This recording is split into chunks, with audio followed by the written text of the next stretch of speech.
Tuhan adalah gembalaku,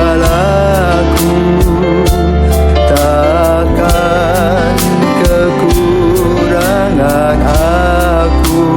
Saudara-saudari yang terkasih di dalam Kristus, selamat pagi. Salam jumpa lagi dalam Sabda Siap Saji Selasa 6 Juni 2023, hari biasa, pekan ke-9. Marilah kita berdoa. Dalam nama Bapa dan Putra dan Roh Kudus. Amin. Allah Bapa Maha Pengasih dan Penyayang, semua orang Kau pelihara dengan baik.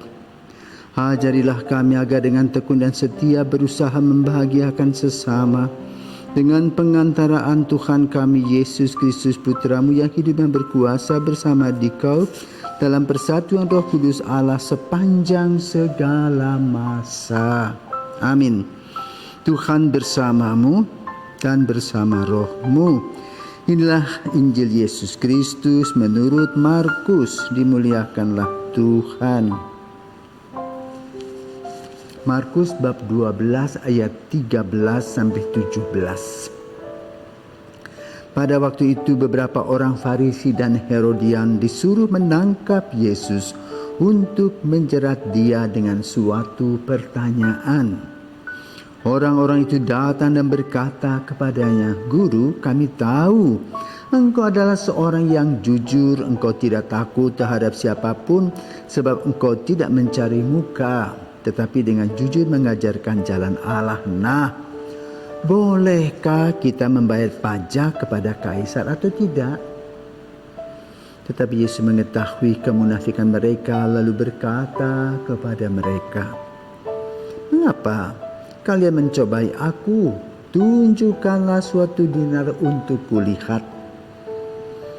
Mereka menunjukkan sekeping dinar. Lalu Yesus bertanya, "Gambar dan tulisan siapakah ini?" Jawab mereka, "Gambar dan tulisan Kaisar." Maka Yesus berkata kepada mereka, "Berikanlah kepada Kaisar apa yang menjadi hak Kaisar, dan kepada Allah apa yang menjadi hak Allah."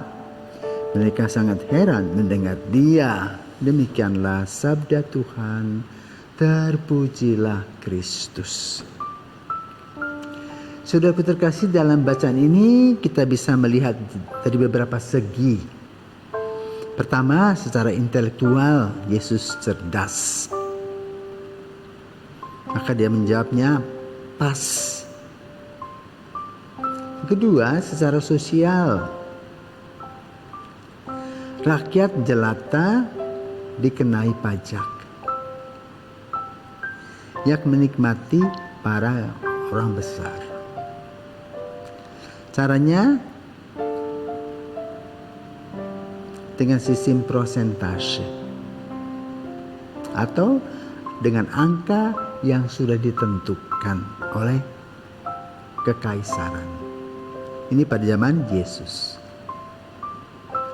Tentu ada petugas-petugas secara sosial, maka nanti dalam Injil kita juga mendengar adanya Matius, adanya Sakeus yang bekerja di bagian perpajakan. Jadi boleh katakan dalam pembicaraan kali ini berbagai sudut bisa kita telusuri. Sebetulnya apa yang mau dicapai? Sebetulnya yang mau dicapai adalah mereka yang menjadi boleh dikatakan musuh Yesus itu mengadakan suatu strategi untuk menjatuhkan Yesus. Kalau dikatakan ya sudah nggak usah bayar pajak, maka dia akan ditangkap. Tapi dengan cerdas Yesus menjawab, apa yang menjadi hak Kaisar berikan kepada Kaisar, apa yang menjadi hak Allah berilah kepada Allah. Jadi boleh dikatakan dengan dua sisi ini Yesus bisa menjawab hebat sekali. Nah, saudaraku terkasih, perbajakan ditujukan untuk fasilitas umum. Apa saja sih fasilitas umum? ada irigasi, pengairan, ada jalan raya, ya. Kemudian juga ada kantor-kantor yang memerlukan sarana prasarana. Itu kalau kita tidak membuat pajak, maka tidak bisa melaksanakan tugas-tugas mulia, memberikan apa yang menjadi hak rakyat dapat mereka miliki dan dapat mereka nikmati. Akhir-akhir di Indonesia ada yang disebut dengan tax amnesty.